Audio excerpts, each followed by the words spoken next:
जन्माचे दाखले आणि यात असं लक्षात आलं आहे की या परिसरात पण 1000हून अधिक बांगलादेशींनी जन्म प्रमाणपत्रासाठी अर्ज केलेले आहे।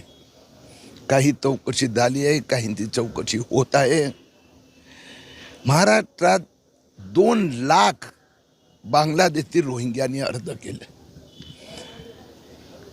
या इथे एक आणखीन गोष्ट लक्षात आली आहे की ह्या वर्षी तहसीलदारला अधिकार मिळाले, पण गेल्या 2-4 वर्षात काही ग्रामपंचायत असे आहेत ज्यात महापिल्ली आहे, पडगा बोरीवली आहे, खोनी विलेज आहे, मोठ्या प्रमाणात ग्रामपंचायत बेकायदेशीररित्या असे दाखले देत आहे।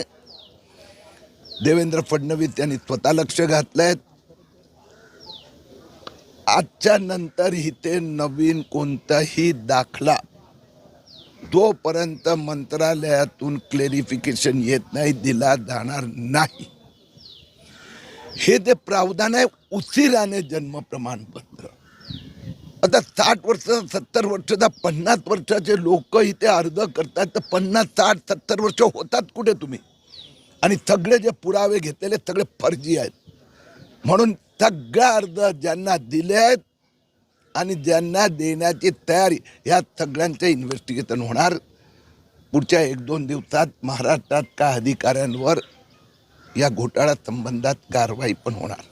ज्या पद्धतीने आपण पाहिलं की हे जे दाखले बनवण्यात जातात त्याच्यामध्ये दलाल असतात मोठ्या प्रमाणात, आणि शासकीय अधिकारी असतील, ग्रामपंचायत अधिकारी कर्मचारी असतील, यांना हाताशी धरून हे केलं जातं आहे। आणि अशा वेळेस मग हे ज्या शासकीय यंत्रणेवरती कधी कारवाई होताना दिसत नाही।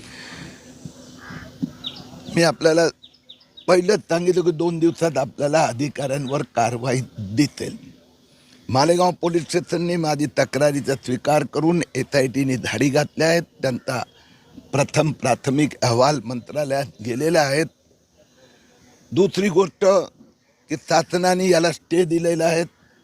तिसरी आता माझी आग्रहाची मागणी देवेंद्र फडणवीस यांच्या मुख्यमंत्र्यांकडे आहे की जे 1.5 लाख लोकांना जन्म प्रमाणपत्र उशिरा देण्यात आलं आहे 2024 मध्ये, त्या सगळ्यांचं इन्व्हेस्टिगेशन व्हावं।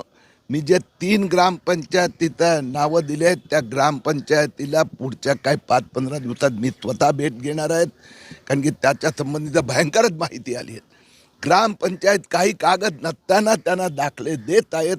मी त्यांना सरळ वॉर्निंग करतोय की तुम्ही आता बांगलादेशी रोहिंग्यांना जन्म प्रमाण देत आहात, तुमच्यावर देशद्रोहाचा गुन्हा दाखल होणार।